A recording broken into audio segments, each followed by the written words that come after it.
الحمد للہ وحدہ الصلاة والسلام علی من لا نبی بعدہ وعلی آلہ وصحبہ اجمعین ان اللہ وملائکتہ یصلون علی النبی یا ایہا الذین آمنوا صلوا علیہ وسلموا تسلیما۔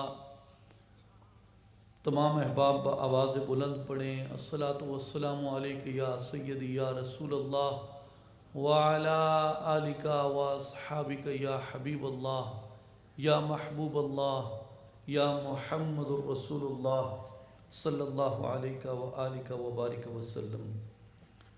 قابل احترام معزز و محترم مہمانان گرامی، علماء کرام، مشائخ اعظام، بھائیوں، بزرگوں، ساتھیوں، السلام علیکم ورحمۃ اللہ وبرکاتہ۔ آج کی اس بابرکت تقریب میں ہم سب اللہ اور اس کے رسول صلی اللہ علیہ وآلہ وسلم کے ذکر کے لیے جمع ہیں، نصیحت کے لیے اور اللہ کے پیغام کو، اس کے انبیاء کی کاوشوں کو اور نبی رحمت صلی اللہ علیہ وآلہ وسلم کے مبارک پیغام کو سننے کے لیے یہاں پہ جمع ہیں۔ اللہ تبارک و تعالی ہم سب کو اعمال صالحہ کی توفیق عطا فرمائے اور ہم سب کا یہاں پہ جمع ہونا اپنی بارگاہ میں قبول فرمائے اور اسے درجہ عبادت عطا فرمائے۔ میرے بھائیوں اور بزرگوں، اللہ تبارک و تعالی نے مختلف واقعات انبیاء کرام کے قرآن مجید میں بیان فرمائے، اور کئی مقامات پہ قرآن مجید میں یہ فرمایا کہ یہ قصص، یہ واقعات، یہ قصے، انبیاء کی یہ حکایات تمہارے لیے نصیحت ہیں اور تمہارے لیے غور کرنے کا، فکر کرنے کا سبب مہیا کرتی ہیں کہ ان کے ذریعے سے تم گزشتہ اقوام کے واقعات میں غور کرتے ہو، اس سے تمہیں بصیرت نصیب ہوتی ہے اور یہ پتہ چلتا ہے کہ اللہ تبارک و تعالی نے کس قوم کو کمال عطا کیا، اس کی وجوہات کیا تھیں، اور کون سی قوم تباہ حال ہوئی، اس کی وجوہات اور اسباب کیا تھے۔ تو یہ ان واقعات سے ہمیں معلوم ہوتا ہے، جس میں خاص طور پہ اللہ تبارک و تعالی نے ان انبیاء کرام کا ذکر فرمایا جو زیادہ تر جزیرہ نماء عرب کے علاقے میں تشریف لائے تھے، اور یہ بھی قرآن کا حکم ہے کہ کسی بھی قوم کو اللہ نے بغیر ہاد یعنی بغیر نبی کے نہیں چھوڑا، ہر قوم میں نبی بھیجے، لیکن قرآن مجید میں فقط ان انبیاء کا ذکر کیا جو زیادہ تر جزیرہ نماء عرب میں جلوہ فرما ہوئے۔ ان میں حضرت موسیٰ علیہ السلام کا ذکر آپ کو قرآن مجید میں بکثرت ملتا ہے، اور ایک بڑا دلچسپ واقعہ قرآن مجید میں حضرت موسیٰ علیہ السلام کا درج ہے کہ جب موسیٰ علیہ السلام فرعون کے دربار میں تشریف لے گئے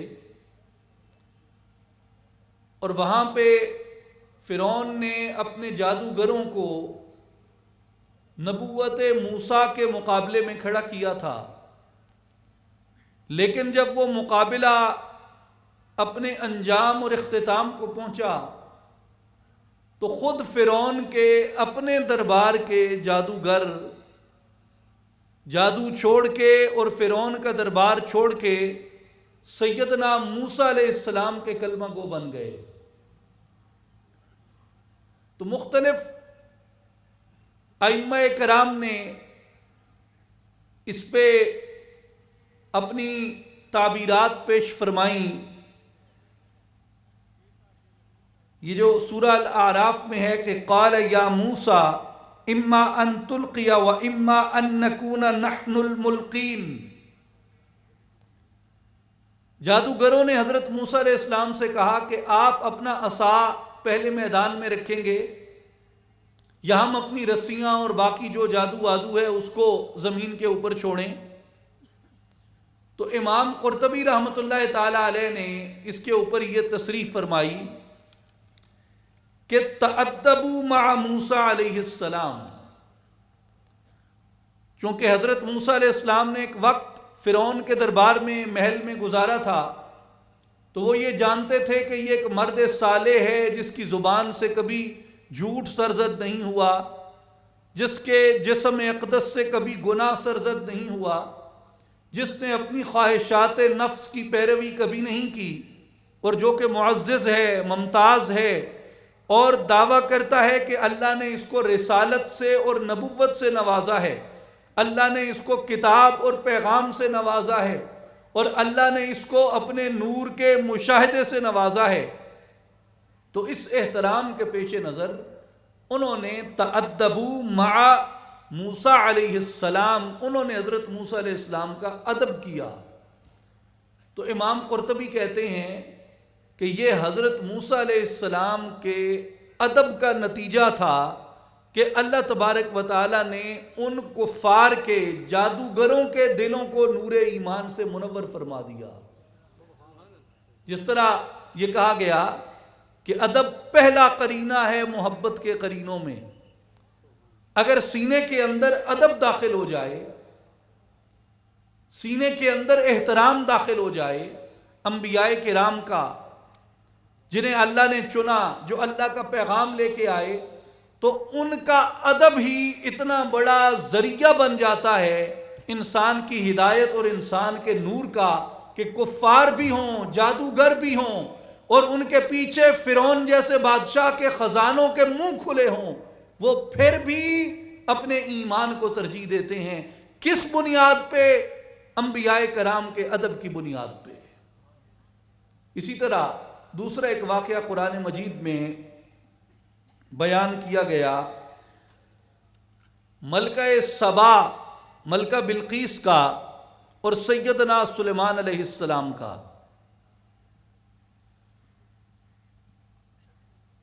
حضرت سلیمان علیہ السلام نے اپنے قاصد ہدہد کے ہاتھ اس ملکہ کو پیغام بھیجا، جس کا ذکر قرآن مجید نے یوں کیا کہ وہ سورج کی پرستش کرتے تھے، اور شیطان نے ان کے اعمال ان کے سامنے خوشنما بنا کے پیش کیے۔ تو اس گمراہ قوم کی طرف، مشرک قوم کی طرف جب ہدہد اپنا پیغام لے کے پہنچتا ہے اور ملکہ بلقیس کے سامنے اس خط کو رکھتا ہے، تو ملکہ نے اپنا دربار طلب کیا، اور اپنے دربار میں ملکہ نے جو پہلی سٹیٹمنٹ دی اس خط کے بارے میں، وہ سٹیٹمنٹ یہ تھی، قالت یا ایھا الملأ انی القی الی کتاب کریم۔ اس نے کہا کہ اے سردارو، بے شک میری طرف ایک معزز خط آیا ہے، ایک عزت والا خط آیا ہے۔ یہ اس کا جو پیغام ہدہد نے جا کے ملکہ سبا کو پہنچایا تھا، اس کا پہلا تعارف ہے جو اپنے دربار میں ملکہ نے پیش کیا اپنے درباریوں کے روبرو۔ اور اس کے بعد پھر آگے قرآن مجید بیان کرتا ہے، انہ من سلیمان وانہ بسم اللہ الرحمن الرحیم اللہ تعلوا علی واتونی مسلمین۔ بے شک وہ خط سلیمان کی جانب سے آیا ہے جس کی تحریر یہ ہے، بسم اللہ الرحمن الرحیم، کہ تم لوگ مجھ پر سر بلندی کی کوشش مت کرو اور فرما بردار ہو کر میرے پاس آ جاؤ۔ یہ اس خط کا مضمون بعد میں بیان کیا۔ خط کے مضمون کو بیان کرنے سے پہلے خط کی وقت کو بیان کرتے ہوئے بتایا کہ اے میرے درباریوں، میرے پاس ایک معزز خط آیا ہے. تو مفسرین نے اس کے اوپر بھی یہ تصریح فرمائی ہے کہ چونکہ اس خط کے اندر حضرت سلیمان علیہ السلام نے انہیں اپنی اطاعت کا دعوت دی تھی، اور اس خط کے اندر حضرت سلیمان علیہ السلام نے انہیں اپنا مذہب چھوڑ کے اپنی نبوت کی دعوت دی، یعنی وہ پرانے جس شرک کے مذہب پہ قائم تھے اس مذہب کو ترک کر کے اپنی نبوت اور اپنی اطاعت کی دعوت دی تھی. تو یہ دونوں باتیں ان کے لیے ناقابل قبول تھیں. ایک کہ وہ اپنی بادشاہت کی بجائے کسی اور بادشاہ کو اپنا بادشاہ قبول کر لیں، یعنی کسی اور کی سوورینٹی کو قبول کر لیں، اور دوسری یہ کہ وہ اپنا آباء و اجداد کا پرانا مذہب جس میں وہ سورج کی پرستش کرتے ہیں اور اس کے علاوہ گمراہ عقائد رکھتے ہیں ان کو ترک کر کے وہ حضرت سلیمان علیہ السلام کے مذہب کو اور آپ کی نبوت کو قبول کر لیں. تو یہ دونوں باتیں عقلی اعتبار سے ایک بادشاہ کے روبرو ایک خط کے ذریعے کہی جائیں تو بادشاہ کو بظاہر اس کے ساتھ اریٹیشن پیدا ہوگی، بظاہر اس کے ساتھ عدم موافقت پیدا ہوگی، بظاہر اس کے ساتھ مخالفت پیدا ہوگی، بظاہر اس کی طرف اس کا رد عمل سخت ہوگا. مگر ان دونوں باتوں کے باوجود ملکہ نے جب اس خط کا تعارف کروایا تو اس نے حضرت سلیمان علیہ السلام کے احترام میں، حضرت سلیمان علیہ السلام کی بزرگی کے ادب میں، حضرت سلیمان علیہ السلام کی نبوت کی تعظیم میں، حضرت سلیمان علیہ السلام کی نبوت کی تکریم میں اس نے اس خط کو، چونکہ ایک معزز کی طرف سے آیا تھا، اس خط کو بھی معزز کہا. تو مفسرین کہتے ہیں کہ حضرت سلیمان کا ادب اختیار کرنے کی بدولت اللہ نے ملکہ کے سینے کو نور ایمان سے منور فرما دیا تھا. تو چاہے دربار فرعون ہو، فرعون کے درباری ہوں، اور چاہے سبا کی ملکہ ہو جن کا عقیدہ کفر پہ ہو یا شرک پہ ہو یا کسی بھی بنیاد پہ قائم ہو، اسلام سے الگ کوئی عقیدہ ہو، اگر وہ انبیاء کے ساتھ ادب اختیار کرتے ہیں تو اس ادب اختیار کرنے کی بدولت اللہ تبارک و تعالی ان کے سینوں کو نور ایمان سے منور فرما دیتا ہے. اس لیے اللہ تبارک و تعالی نے نبی پاک علیہ الصلوۃ والسلام پہ نازل ہونے والی اپنی آخری کتاب پہ بھی یہی ارشاد فرمایا کہ اے لوگو، میرے حبیب صلی اللہ علیہ وآلہ وسلم کی بارگاہ اقدس میں جب آیا کرو تو اپنی آوازوں کو پست کر لیا کرو، اس لیے کہ حضور کا ادب، حضور کا احترام تمہارے سینوں کو روشن اور منور کرتا ہے، تمہارے لیے تقوی کا باعث ہے، تمہارے لیے ایمان کا باعث ہے.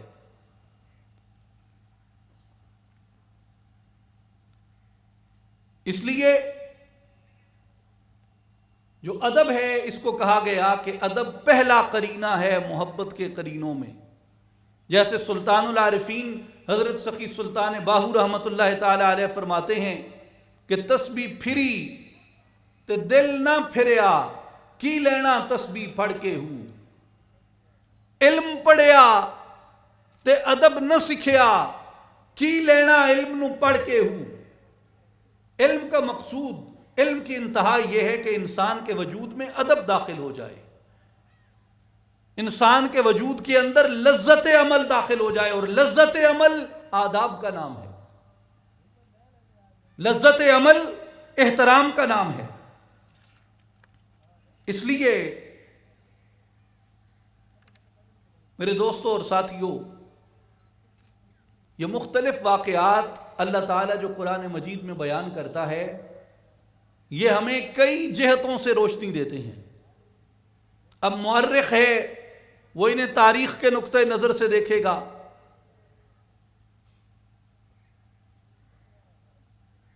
کوئی اور ذوق رکھنے والا ہے وہ اسے اپنے ذوق کے موافق اور اپنے ذوق کے مطابق دیکھتا ہے. تو جو اولیاء کاملین ہیں، علماء ربانیین ہیں، صوفیاء کرام ہیں، وہ جب ان واقعات کو دیکھتے ہیں تو وہ ان واقعات سے یہ دیکھتے ہیں کہ ان واقعات کے توسط سے، ان واقعات کی تفہیم سے، ان واقعات کے ذریعے سے، ان کو سمجھنے کے ذریعے سے ہم اپنا تعلق باللہ کس طرح پختہ کر سکتے ہیں، مجھے اپنے مولا کا قرب کس طرح نصیب ہو سکتا ہے، مجھے اپنے مولا کی بارگاہ کی حضوری کس طریقے سے نصیب ہو سکتی ہے، میں اپنے اللہ سے اپنے تعلق کے اندر کس طرح پختگی اختیار کر سکتا ہوں۔ تو وہ ان واقعات کے اندر اس جہت کو تلاش کرتے ہیں، اور اس جہت میں وہ پہلی جہت یہ تلاش کرتے ہیں کہ اپنے وقت کے موسیٰ کے سامنے جاؤ، یا اپنے وقت کے سلیمان کے سامنے جاؤ، یا اپنے وقت کے کسی بھی نبی کے سامنے جاؤ، یا اپنے وقت کے اولیاء اور صالحین کی بارگاہ کے اندر جاؤ، بنیادی چیز جو تمہیں ان کے مقام سے شناسا کرتی ہے، ان کے پیغام سے باہر کرتی ہے، ان کے نور سے منور کرتی ہے، ان کی خوشبو تمہارے وجود کا حصہ بنا دیتی ہے، فرماتے ہیں کہ وہ تمہارے ادب کی روش ہو سکتی ہے، وہ تمہارے احترام کا رویہ ہو سکتا ہے۔ تو اگر وجود ادب سے خالی ہو جائے، وجود احترام سے خالی ہو جائے، تو پھر وجود کے اندر کچھ باقی نہیں رہتا۔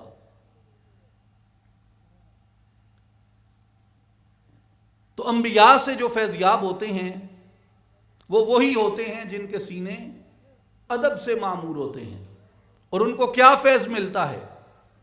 آپ حضرت سلیمان علیہ السلام کے اسی واقعے میں دیکھیں کہ حضرت سلیمان علیہ السلام نے اپنے درباریوں کو کہا کہ اب ملکہ سبا میرے دربار میں حاضری کے لیے آ رہی ہے، اور آپ نے اپنی نبوت کے معجزے کا اظہار کیا۔ اپنی نبوت کے معجزے کا اظہار کرنے کے لیے حضرت سلیمان علیہ السلام نے اپنے دربار میں اعلان فرمایا کہ ملکہ کے پہنچنے سے پہلے پہلے کون ملکہ کا تخت یہاں لا سکتا ہے؟ تو ایک بہت بھاری بھرکم عفریت جن نے کہا کہ میں اس مجلس کے برخاست ہونے سے پہلے لا سکتا ہوں۔ حضرت سلیمان علیہ السلام نے فرمایا کہ یہ بہت تاخیر ہے، اس سے جلد چاہیے۔ تو حضرت سلیمان علیہ السلام کا ایک امتی اٹھا، حضرت سلیمان کا ایک امتی اٹھا، اس امتی کا وصف قرآن نے یہ بیان فرمایا ہے کہ قال الذی عنده علم من الکتاب، ایسا شخص اٹھا جس کو اللہ تبارک و تعالی نے کتاب کا علم عطا فرمایا تھا، اور وہ کون تھا؟ حضرت سلیمان کا امتی تھا آصف ابن برقیہ۔ وہ اٹھے اور انہوں نے کہا کہ انا آتی کا بھی قبل ان یرتد الیک طرفک،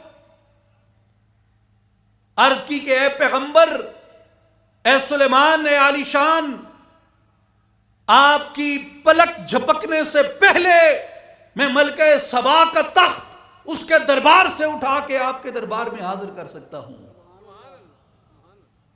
اب معجزہ دکھانے کا ارادہ کس نے کیا؟ حضرت سلیمان نے، اور کہا کن سے؟ اپنے درباریوں سے، اور ظاہر ہے کہ درباری امتی ہیں، سلیمان نبی ہیں، نبی اپنے معجزے کے اظہار کے لیے اپنے امتیوں کو موقع دیتا ہے کہ تم یہ ظاہر کر دو کہ اطاعت پیغمبر کا، ادب پیغمبر کا، احترام پیغمبر کا نتیجہ یہ نکلتا ہے کہ نبی تو نبی، ان سے ادب رکھنے والوں، ان کی زیارت کرنے والوں کے اندر بھی یہ قوت پیدا ہو جاتی ہے کہ ہزاروں میل سے وہ بھاری بھرکم تخت کو پلک جھپکنے میں ایک مقام سے دوسرے مقام پہ منتقل کر سکتے ہیں۔ اس لیے آپ اگر عقائد میں دیکھیں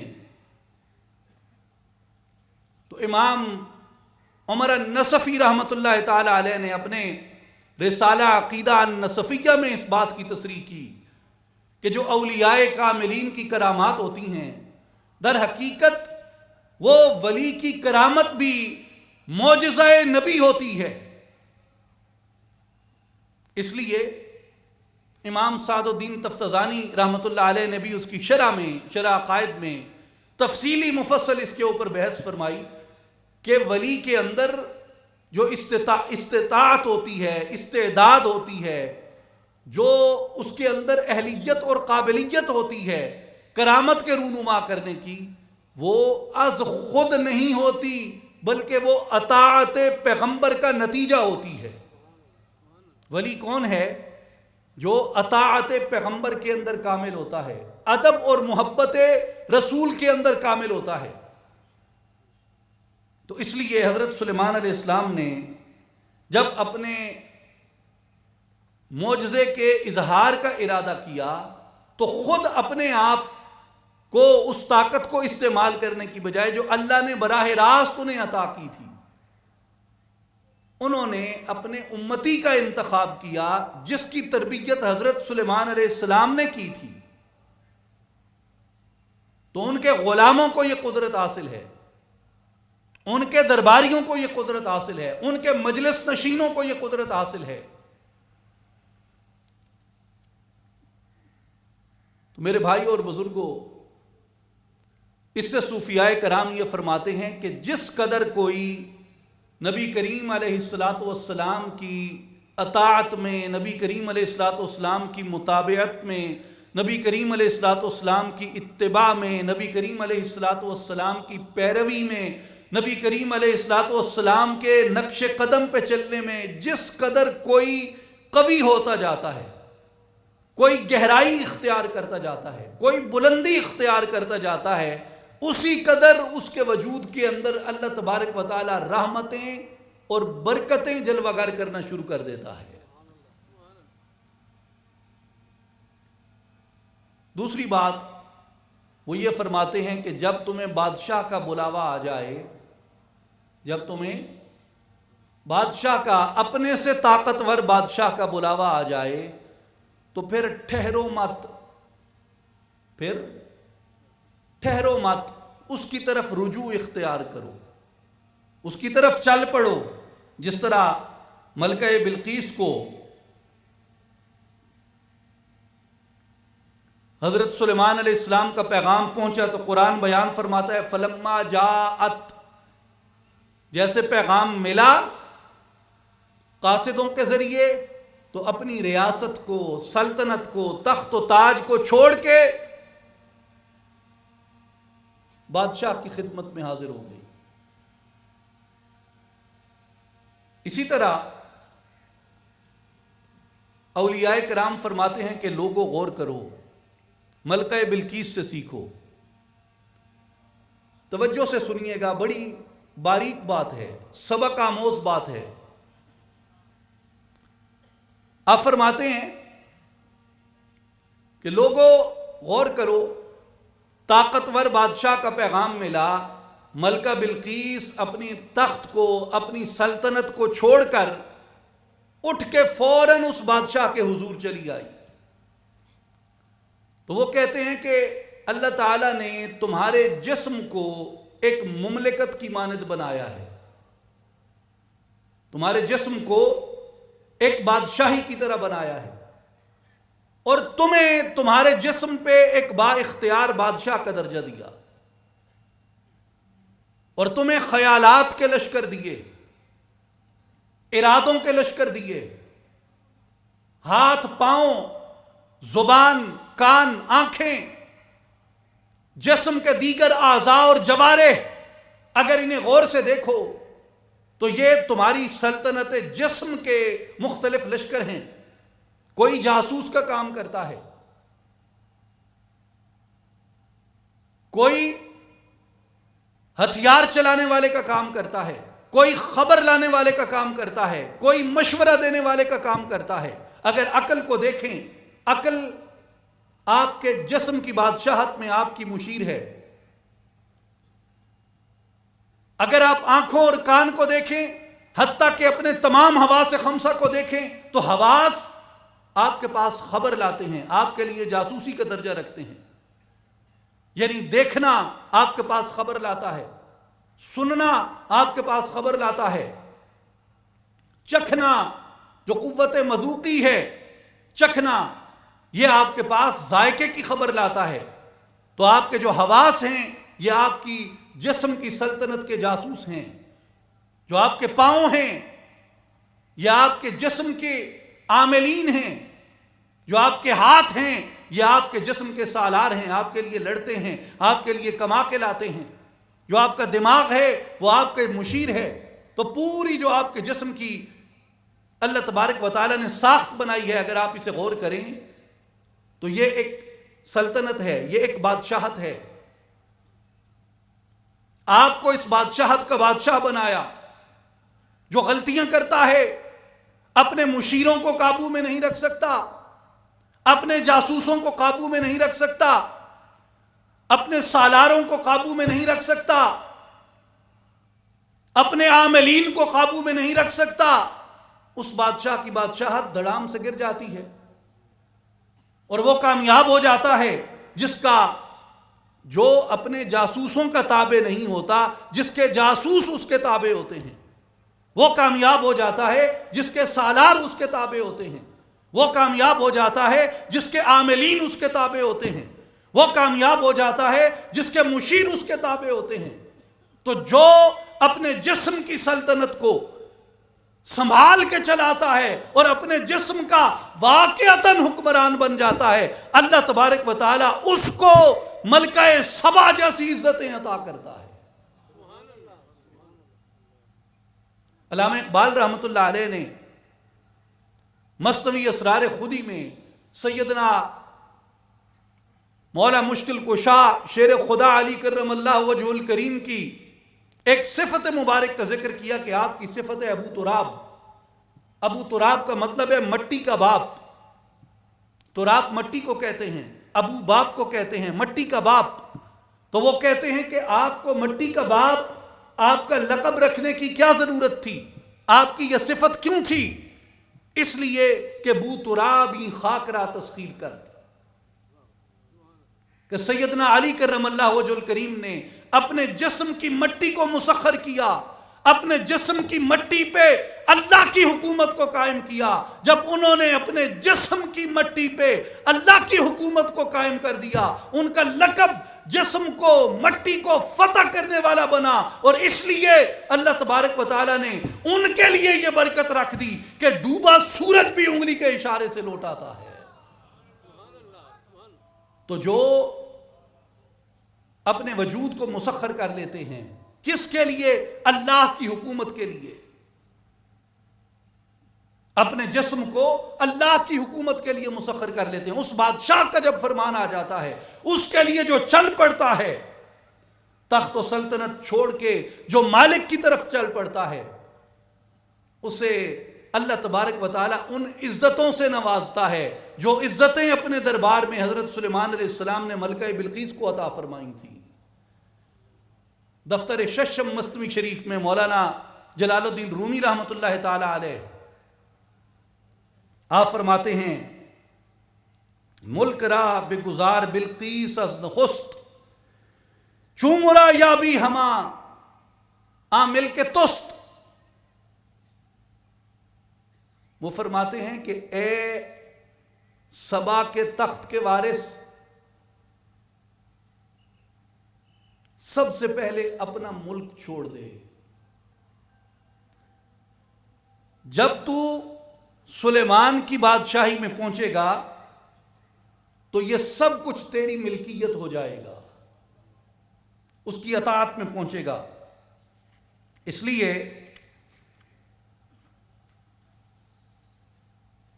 ملک جسمت راچو بلقیس غبیش ترک کن بہر سلیمان نبی، کہ اے بے وقوف، غبی بے وقوف کو کہتے ہیں کہ اے بے وقوف، اپنے جسم کے ملک کو بلقیس کی طرح ترک کر دے اور سلیمان نبی کی اطاعت کو اختیار کر لے. کہ جس طرح بلقیس نے اپنا تخت چھوڑا تو سلیمان نے اس کے تخت کی حفاظت کی، سلیمان نے اس کے تخت کی عزت کو بڑھا دیا. اور اگر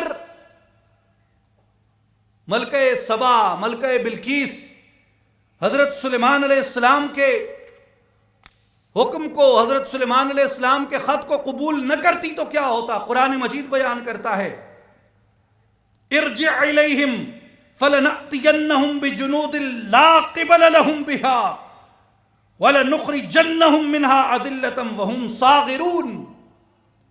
جب قاصد بھیجے ملکہ نے تحائف دے کے، حضرت سلیمان علیہ السلام نے کہا کہ لوٹ جاؤ اور جا کے اپنی ملکہ کو بتاؤ کہ ہم ایسے لشکروں کے ساتھ تمہارے اوپر حملہ آور ہوں گے جن کے سامنے تم ٹھہر نہیں پاؤ گے، اور تمہیں اس حال میں ذلیل کر کے تمہاری سلطنت سے نکالا جائے گا کہ تم قیدی بنا دیے جاؤ گے۔ میرے بھائی اور بزرگوں، اگر کوئی سلیمان کے حکم سے منہ موڑتا ہے تو سلیمان اس کو ساتھ یہ تنبیہ بھی کرتے ہیں کہ اگر میری دعوت کو قبول نہ کیا، میرے خط کو قبول نہ کیا، میرے پیغام کو قبول نہ کیا تو یاد رکھو میں تم سے کمزور نہیں ہوں، میں اپنے لشکروں کے ساتھ حملہ آور ہوں گا، اور میرے سامنے تمہیں ٹھہرنے کی تاب نہیں ہے۔ میرے بھائی اور بزرگوں، وہ خط کیا ہے جو سلیمان نے بھیجا؟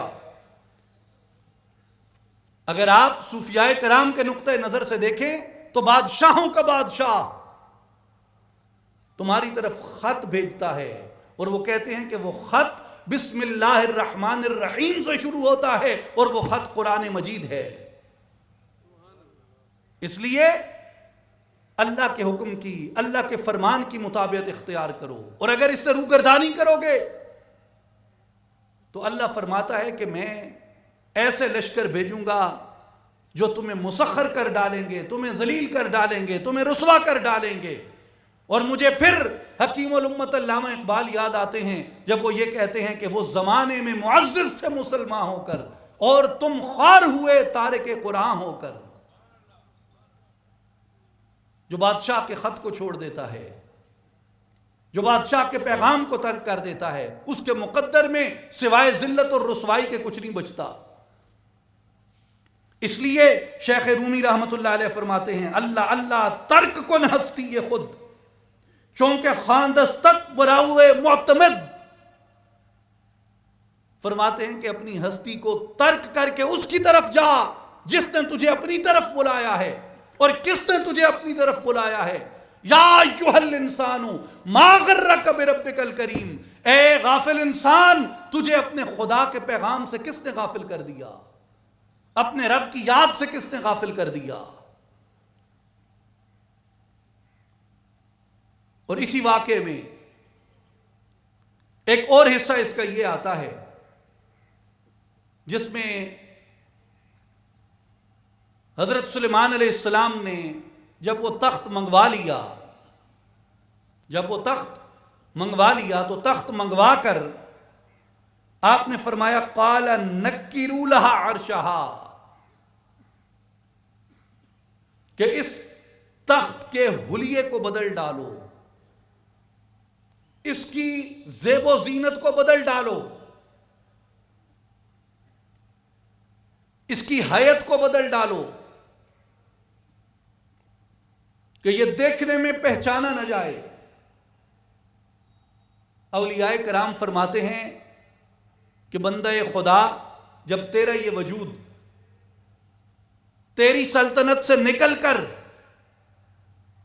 بادشاہوں کے بادشاہ کی سلطنت میں جاتا ہے تو وہ سب سے پہلے تیرے وجود کا حلیہ بدل ڈالتا ہے۔ پہلا حلیہ وہ تھا تخت کا جو بلقیس نے اپنی مرضی سے بنوایا تھا، جو ملکہ سبا کی مرضی پہ بنا تھا۔ پہلا حلیہ تخت کا وہ تھا، لیکن جب اس تخت کو بادشاہوں کے بادشاہ نے اپنے پاس رکھ لیا تو اس نے اس تخت کو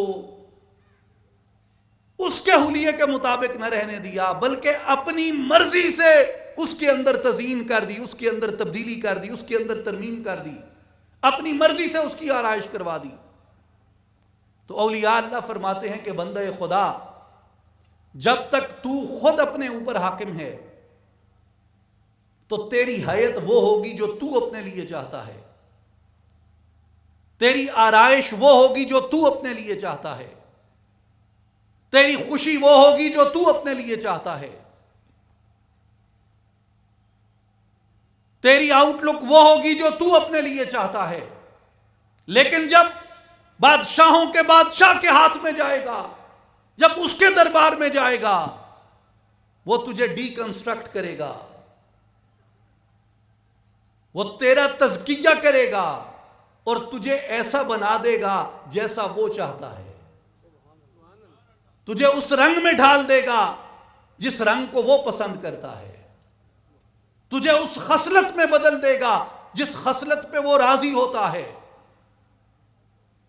اس لیے مولانا جلال الدین رومی رحمۃ اللہ علیہ نے غالباً دفتر اول میں کہیں فرمایا ہے، ایک شعر ہے جس کی تمثیل یہ ہے، ایک بادشاہ نے، مسلمانوں کے بادشاہ نے ایک قلعے کے اوپر ارادہ کیا اور اس نے کہا کہ یہ قلعہ میرا ہے۔ کیا ارادہ کیا؟ کہ یہ قلعہ میرا ہے، قلعہ اس کا ہے، لیجئے بھائی اپنا قلعہ۔ اب وہ اپنا قلعہ لینے کیسے جا رہا ہے؟ اس کے ساتھ اس کا رسالہ ہے جس پہ گھوڑ سوار ہیں، اس کے ساتھ اس کی پیادہ فوج ہے، اس کی ساتھ اس کی منجنیقیں ہیں جن سے وہ آگ پھینکے گا، جن سے وہ پتھر پھینکے گا۔ کسی نے دیکھا، اس نے کہا بادشاہ تو کہتا تھا یہ قلعہ میرا ہے۔ اس نے کہا ہاں بالکل یہ قلعہ میرا ہے۔ اور اس نے کہا اپنی چیز سے ایسا سلوک، آگ اور پتھر برسائے گا، کشت و خون کرے گا، تیرا رسالہ اس میں داخل ہوگا، گھوڑے داخل ہوں گے، لوگوں کو ماریں گے، خون کریں گے، یہ کیسا قلعہ ہے تیرا؟ ایسی محبت ہے تیری اپنے قلعے سے؟ لیکن بادشاہ گیا، اس نے محاصرہ کیا، منجنیقوں سے پتھر برسائے، قلعے کے برج توڑ دیے، منجنیقوں سے پتھر برسائے، قلعے کے دروازے توڑ دیے، دیواریں توڑ دیں، فوج داخل ہوئی اندر، کفار کے لشکر کو کاٹ دیا، قلعہ خون سے لت پت ہو گیا، ہر طرف آگ لگی ہوئی ہے، چیخیں آ رہی ہیں، خون بہہ رہا ہے، لوگ پریشان حال ہیں۔ بادشاہ ایک فاتح کے طور پہ قلعے میں داخل ہوا۔ جب قلعے میں داخل ہوا تو اس نے حکم کیا کفر کا جھنڈا اتار دو، میرا جھنڈا اس پہ لہرا دو۔ کفر کا جھنڈا اتارا، بادشاہ کا جھنڈا اس کے اوپر لہرا دیا۔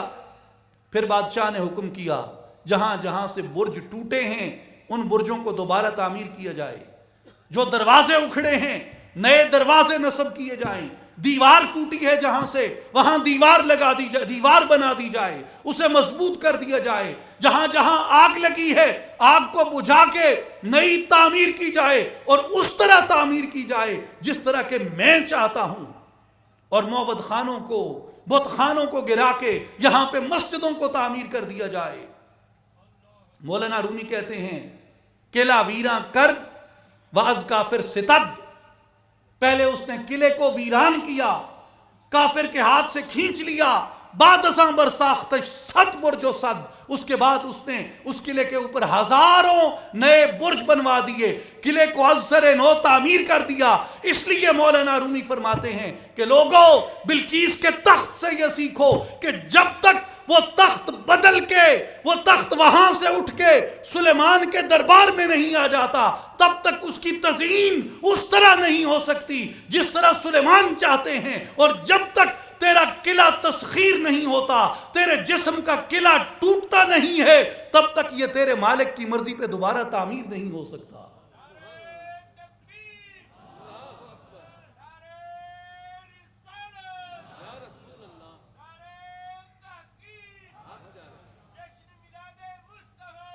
اس لیے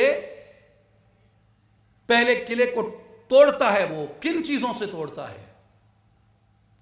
دکھوں سے توڑتا ہے، آزمائشیں بھیجتا ہے، تکالیف بھیجتا ہے، امتحان بھیجتا ہے، سختیاں بھیجتا ہے، مشکلات بھیجتا ہے، اور یہ دیکھتا ہے کہ کون ہے جو استقامت سے اس کے اوپر کھڑا رہتا ہے۔ انبیاء کی تاریخ کو دیکھیں، حضرت نوح علیہ السلام کے واقعات کو دیکھیں، حضرت ابراہیم علیہ السلام کے واقعات کو دیکھیں، حضرت اسماعیل علیہ السلام کے واقعات اور آپ کی قربانی کو دیکھیں، حضرت موسیٰ علیہ السلام کے واقعات کو دیکھیں، حضرت ایوب علیہ السلام کو دیکھیے، حضرت یوسف علیہ السلام کو دیکھیے، حضرت یعقوب علیہ السلام کو دیکھیے، حضرت عیسیٰ علیہ السلام کو دیکھیے، اور خود نبیوں کے تاجدار، نبیوں کے امام، خاتم الانبیاء محمد مصطفیٰ احمد مجتبیٰ صلی اللہ علیہ وآلہ وسلم کو دیکھیے، اللہ نے کن کن تکلیفوں سے نہیں آزمایا۔ حضور کے صحابہ کو دیکھیں، مکے میں کیا بیتی 13 سال، مدینے میں گئے، منافقین نے جو حشر کیا۔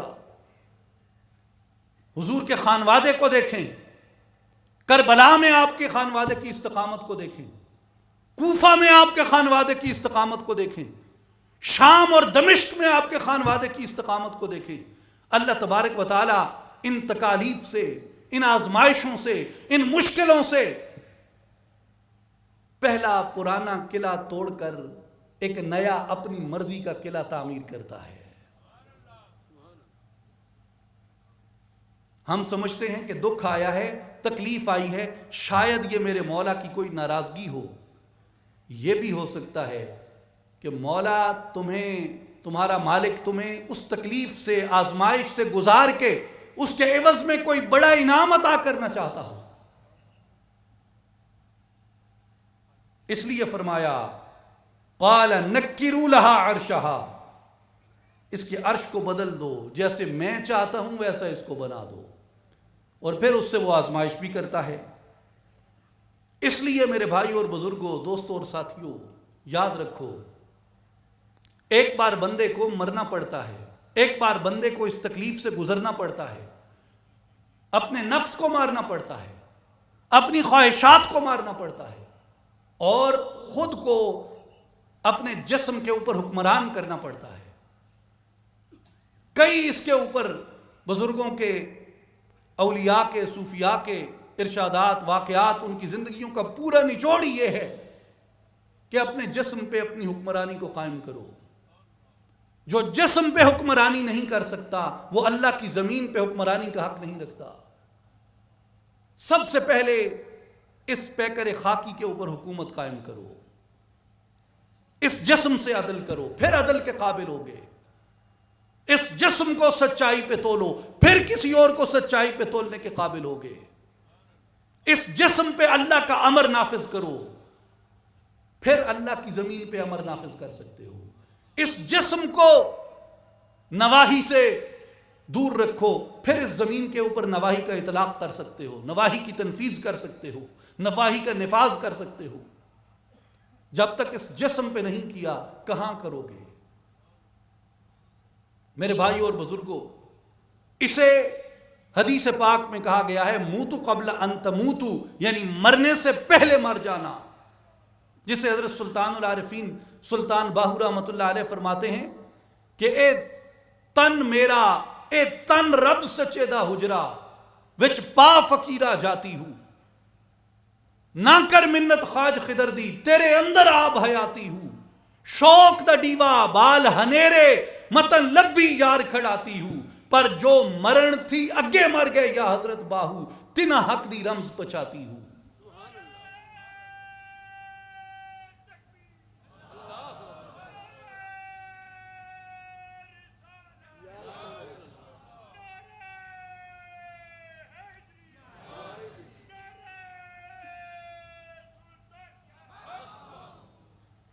میرے بھائیوں اور بزرگوں،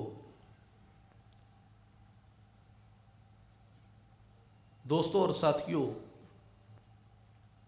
یہ جسم اللہ کا حجرہ ہے، آپ اس میں جھانکنے کی دعوت دیتے ہیں، لیکن جھانکو گے کیسے؟ اس جسم میں آب حیات موجود ہے۔ آپ کہتے ہیں کہ خضر علیہ السلام کی تلاش کر کے کہاں آب حیات ڈھونڈے گا؟ Water of immortality is within yourself, اندر ہے تمہارے، باہر کدھر ڈھونڈتے ہو؟ شوق دا ڈیوا بال انیرے، اندر کے اندھیرے کو پہلے دور کر، پھر تجھے وہ یار ملے گا۔ لیکن یہ اس حجرے میں رب کے انوار کو پائے گا کیسے؟ فرمایا پائے گا اس طرح کہ جو مرن تھی اگے مر گئے یا حضرت باہو تنا حق دی رمز پہ چاہتی، مرنے سے پہلے مرنا پڑتا ہے حق تک پہنچنے کے لیے۔ حکیم غزنوی سنائی بہت بڑے عارف، اور یہ جو پوری ہماری عارفانہ شعری روایت تھی فارسی کی، اس کے پیشوا مقتدا تھے، جن کے لیے مولانا رومی نے کہا تھا کہ اتار روح بود و سنائی دو چشم او، ما از پہ سنائی و اتار آمدین۔ اتار ہماری روح ہے، سنائی ہماری دو آنکھیں ہیں، اور ہم اتار اور سنائی کے راستے پہ چل کے یہاں تک آئے ہیں۔ ایسا عظیم المرتبت عارف تھا حکیم غزنوی سنائی۔ حکیم غزنوی سنائی نے، جسے اقبال نے بھی اردو میں یہ کہا ہے کہ سنائی کے سمندر میں غواصی نکی ورنہ، ابھی اس بحر میں باقی ہیں لاکھوں لؤلؤے لالا۔ یہ جو اقبال کی مشہور نعت ہے، وہ دان آئے سبل ختم الرسل مولائے کل، جس نے غبار راہ کو بخشا فروغ وادی سینا، نگاہ عشق و مستی میں وہی اول وہی آخر، وہی قرآن وہی فرقان وہی یاسین وہی طٰہٰ۔ یہ حکیم غزنوی سنائی کی نعت کا اردو ترجمہ ہے، اور اسی کے آخر میں اقبال نے یہ شعر کہا ہے کہ سنائی کے سمندر میں غواصی نکی ورنہ، ابھی اس بحر میں باقی ہیں لاکھوں لؤلؤے لالا۔ وہ حکیم سنائی نصیحت کرتا ہے، اور نصیحت کرتے ہوئے کہتا ہے کہ بمیر دوست پیش از مرگ اگر می زندگی خواہی، بمیر دوست پیش از مرگ اگر می زندگی خواہی، کہ ادریس از چنی مردن بہشت گشت پیش از ما۔ فرماتے ہیں کہ اے بھائی، زندگی چاہتا ہے تو موت سے پہلے مر جا، اگر زندگی چاہتا ہے تو موت سے پہلے مر جا، کہ ادریس علیہ السلام بہشت میں اسی ذریعے سے ہم سے پہلے پہنچ گئے۔ ادریس علیہ السلام کا واقعہ تو آپ کو معلوم ہوگا، علماء سے آپ اکثر سنتے ہوں گے۔ اللہ کے ایسے برگزیدہ لاڈلے نبی تھے کہ بے شمار عبادت کرتے، اور جتنی کل مخلوق کی عبادت اللہ کی بارگاہ میں پہنچتی، کل مخلوق کی عبادت جتنی اللہ کے دربار میں پیش کی جاتی، اتنی عبادت محض ایک شخص حضرت ادریس علیہ السلام کی پیش کی جاتی۔ آپ حضرت نوح علیہ السلام کے پردادا ہیں، اور حضرت شیس علیہ السلام کے پر پوتے ہیں۔ اللہ کے دربار میں آپ کی اتنی عبادت اور اتنا مقام دیکھ کے ملک الموت نے آپ سے دوستی اختیار کر لی۔ ایسا برگزیدہ بندہ ہے اللہ کا، آپ کا دوست ہو گیا۔ ایک دن ملک الموت سے آپ نے کہا کہ تم میرے دوست ہو، میرا ایک کام تو کرو۔ اس نے کہا وہ کیا؟ آپ نے فرمایا میری کچھ فرمائشیں ہیں وہ پوری کر دو۔ اس نے کہا ضرور، آپ اللہ کے نیک بندے ہیں، بتائیے میں پوری کر دوں گا۔ آپ نے فرمایا میری روح کو ایک بار قبض کرو کہ میں مر جاؤں، اور میری روح پھر میرے اندر واپس لوٹا دو۔ وہ نبی تھے، عابد تھے اس درجے کے، ملک الموت کو ان سے محبت تھی۔ ملک الموت نے اذن الہی سے روح قبض کی اور پھر واپس لوٹا دی۔ آپ نے فرمایا اب مجھے احوال دوزخ کا مشاہدہ کرنا ہے۔ وہ آپ کو دوزخ کی طرف لے گیا، آپ دوزخ کے اوپر سے گزرے، اس کے احوال کا مشاہدہ کیا۔ پھر فرمایا اب مجھے جنت کا بھی مشاہدہ کرنا ہے اور جنت کی سیر کرنی ہے۔ حضرت ادریس علیہ السلام کو ملک الموت لے کے جنت میں چلا گیا۔ ادریس علیہ السلام نے جنت کا ملاحظہ کیا، جنت کی سیر کی، اور پھر فرمایا کہ چلیں ٹھیک ہے، اب آپ جائیے۔ ملک الموت نے کہا حضرت کدھر جائیے، واپس زمین پہ آئیے۔ ادریس علیہ السلام نے فرمایا نہیں، تمہیں اللہ کا نظام نہیں معلوم، اتنے مقرب فرشتے ہو۔ اللہ نے کہا ہے کہ میں پہلے بندے کو ماروں گا، پھر زندہ کروں گا، پھر ان پہ احوال دوزخ کو منکشف کروں گا، پھر یہ جنت میں بھیجے جائیں گے، اور جو جنت میں جائیں گے وہ ہمیشہ جنت میں رہیں گے۔ اب دیکھ، تو نے میری روح قبض کی، میں مر گیا، پھر تو نے مجھے زندہ کیا، پھر میں نے دوزخ کا مشاہدہ کیا، دوزخ کے اوپر سے گزرا، اب میں جنت میں آ گیا ہوں، اب اللہ کے وعدے کے مطابق مجھے ہمیشہ ہمیشہ کے لیے جنت میں رہنا ہے۔ تو اللہ تعالیٰ نے دونوں کے مابین پھر حکم نافذ فرمایا کہ میرے اس نیک بندے کو اس کی منشا پہ یہیں چھوڑ دو۔ تو ادریس علیہ السلام ان 4 انبیاء میں ہیں جو زندہ ہیں۔ حضرت خضر علیہ السلام، حضرت الیاس علیہ السلام، حضرت ادریس علیہ السلام، اور سیدنا نبینا عیسیٰ علیہ السلام، یہ 4 انبیاء زندہ ہیں۔ اور حضرت ادریس علیہ السلام جنت میں پہنچے تو کیسے پہنچے؟ حکیم غزنوی سنائی فرماتے ہیں بمیر دوست پیش از مرگ اگر می زندگی خواہی، اگر زندگی چاہتے ہو تو ایک بار موت کی لذت چکھو کہ ادریس علیہ السلام بھی اسی طریقے کو اختیار کر کے ہم سے پہلے جنت میں پہنچ گئے۔ تو جو مرنے سے پہلے مرنا ہے، مرنے سے پہلے موت اختیار کرنا ہے، یہ اللہ تبارک و تعالیٰ کی بارگاہ کے اندر، اللہ تبارک و تعالیٰ کے دربار کے اندر بندے کے درجے کو، رتبے کو بلند کرتا ہے، بندے کی تعمیر نو کرتا ہے۔ میرے بھائیوں، مرنے سے پہلے مرنا کیا ہے؟ مرنے سے پہلے مرنا، اس کی آپ ایک ادنا ترین اگر شکل دیکھنا چاہتے ہیں، مرنے سے پہلے مرنا تو وہ محض چند لمحوں کے لیے اپنے آپ کو رضائے الہی کے تابع کر دینا، اور اس کی ایک وسیع شکل دیکھنا چاہتے ہیں تو اس کی وسیع شکل روزہ ہے۔ روزہ موت سے پہلے موت کا ایک منظر ہے۔ آپ اپنے اوپر اپنا اختیار ختم کر دیتے ہیں۔ پانی آپ کے سامنے پڑا ہے، آپ اسے پی نہیں سکتے، اس کے باوجود کہ آپ کو پیاس لگی ہے۔ کھانا آپ کے سامنے پڑا ہے، آپ اسے کھا نہیں سکتے، اس کے باوجود کہ وہ آپ کو پسند بھی ہے، آپ کو اس کی طلب بھی ہے۔ اس طرح دیگر وہ چیزیں جن سے نفس لذت حاصل کرتا ہے، جن سے جسم لذت حاصل کرتا ہے، وہ آپ کے سامنے موجود ہوتی ہیں، آپ کو ان کی حاجت ہوتی ہے، ان کی طلب ہوتی ہے، ان کی تشنگی ہوتی ہے، ان کی بھوک ہوتی ہے، ان کی تمنا ہوتی ہے، مگر آپ وہ نہیں کر سکتے، اس لیے کہ آپ نے حالت روزہ میں اپنی مرضی کو مولا کی مرضی کے تابع کر دیا۔ یہ ایک دن کی موت ہے جو روزہ ہے، مرنے سے پہلے مر جانا، موت سے پہلے مرنا، ایک دن کی موت ہے روزہ، کہ انسان اپنی خواہش کو، اپنے جسم کو، اپنے ارادے کو، اپنے تلذذ اور اپنی لذات کو اللہ کے امر کے تابع کر دیتا ہے، اللہ کے حکم کے تابع کر دیتا ہے۔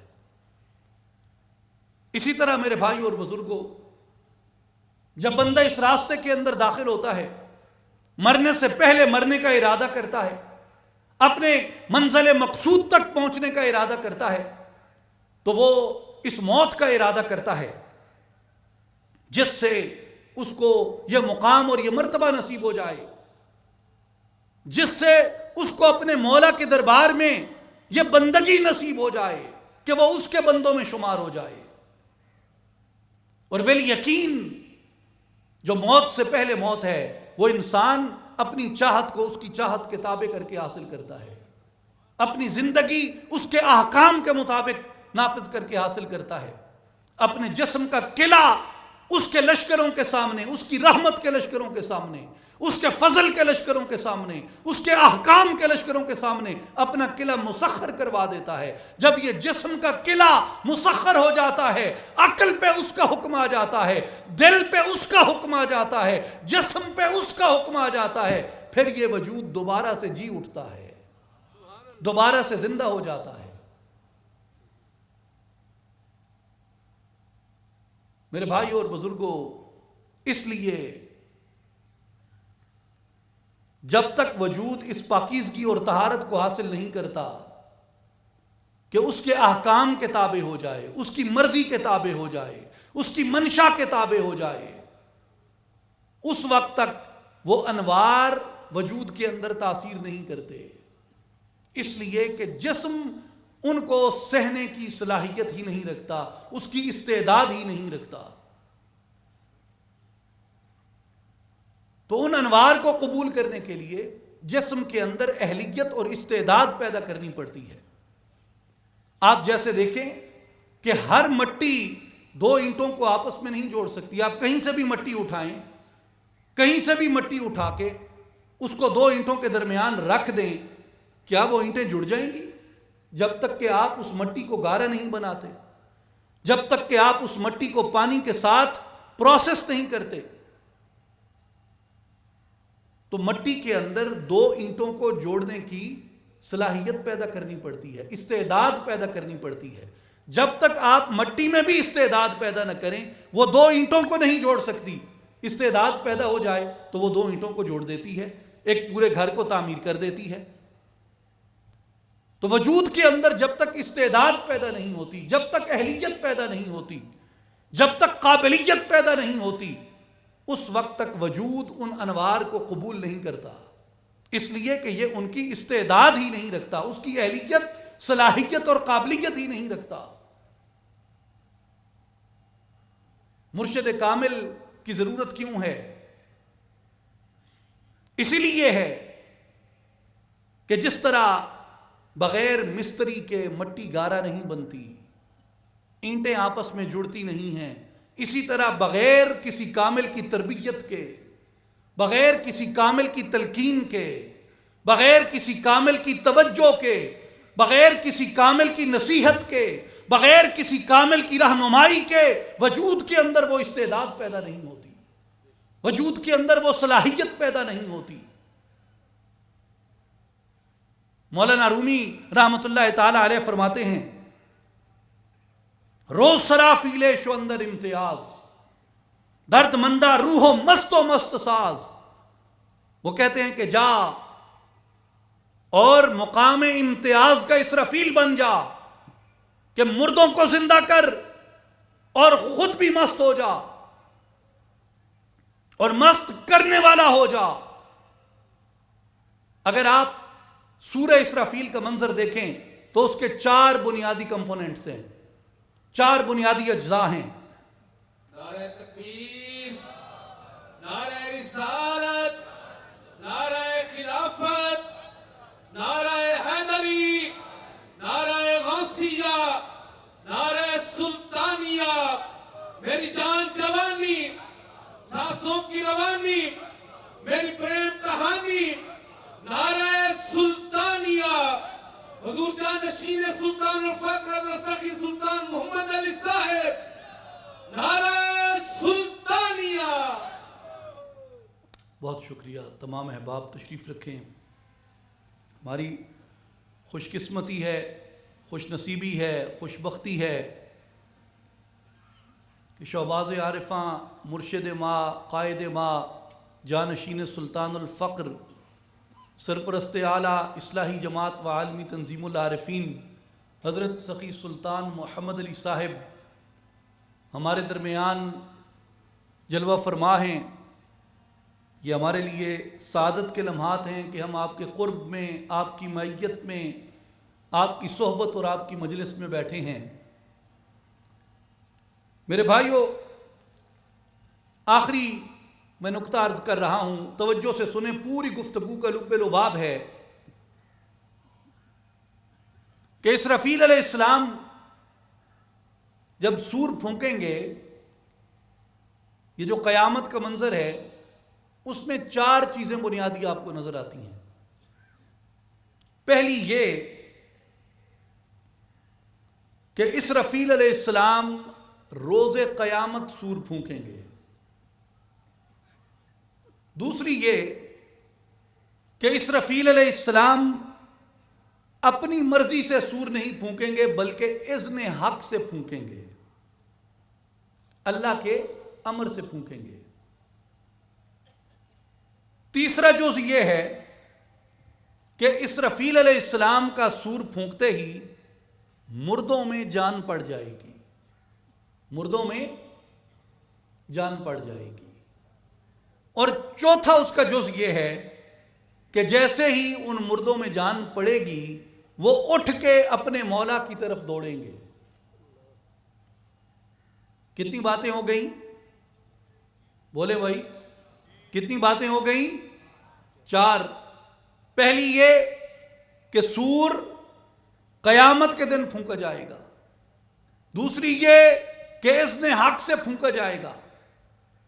چوتھی یہ کہ مردے اٹھ کھڑے ہوں گے۔ تیسری یہ کہ مردے اٹھ کھڑے ہوں گے، اور چوتھی یہ کہ اٹھنے کے بعد اپنے مولا کی طرف دوڑ پڑیں گے۔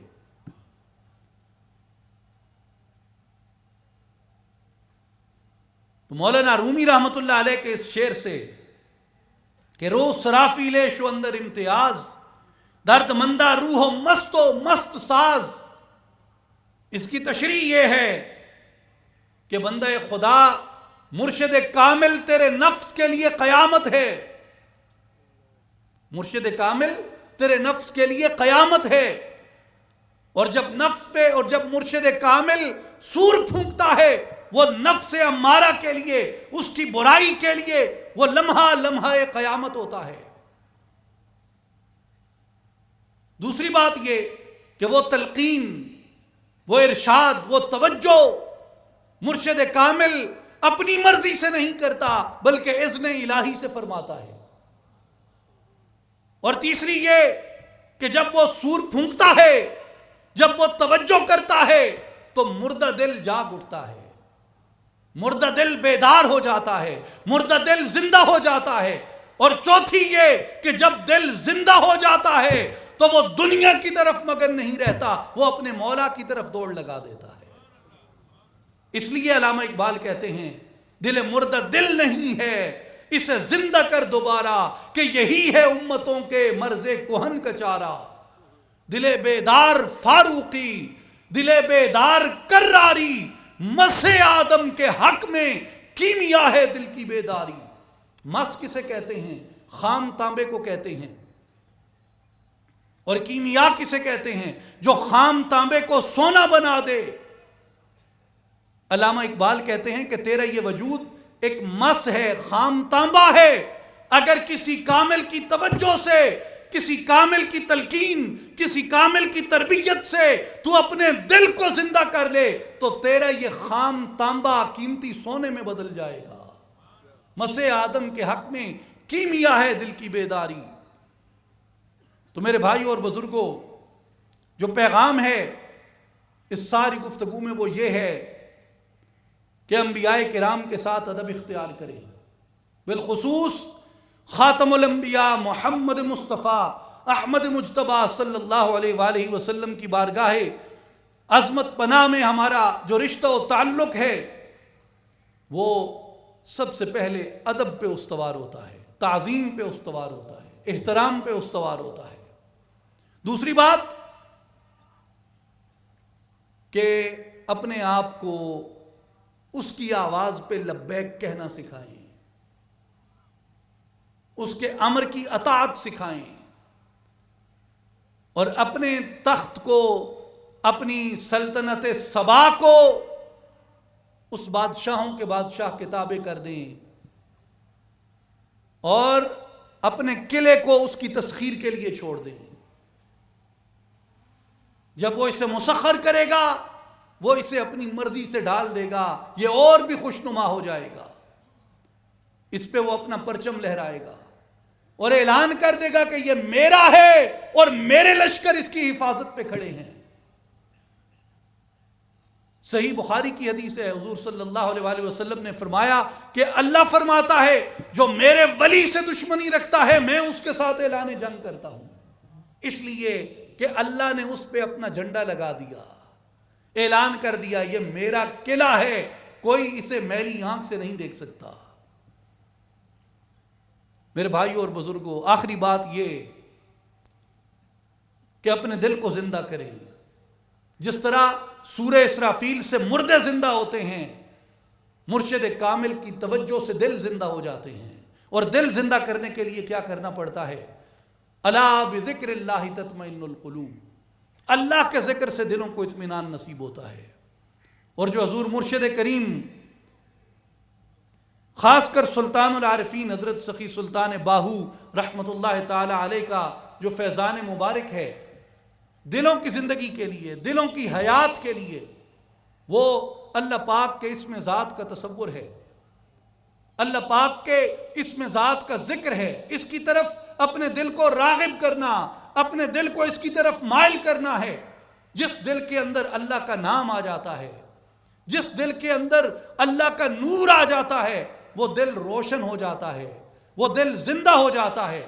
اصلاحی جماعت کا یہی پیغام ہے، ہمارے مرشد کریم کا یہی پیغام ہے کہ لوگوں آؤ اللہ کے ذکر سے، اللہ کی یاد سے، اللہ کے اسم پاک سے اپنے دلوں کو روشن کر لو، اپنے دلوں کو زندہ کر لو، اپنے دلوں کو آئینہ بنا لو، اپنے سینوں کو مدینہ بنا لو۔ اللہ تعالی ہمیں عمل کی توفیق عطا فرمائے۔ ان اللہ وملائکتہ یصلون علی النبی یا ایھا الذین آمنوا صلوا علیہ وسلموا تسلیما۔ اللہم صل علی سیدنا و مولانا محمد وعلی آل محمد وبارک وسلم، وآخر دعوانا ان الحمد للہ رب العالمین۔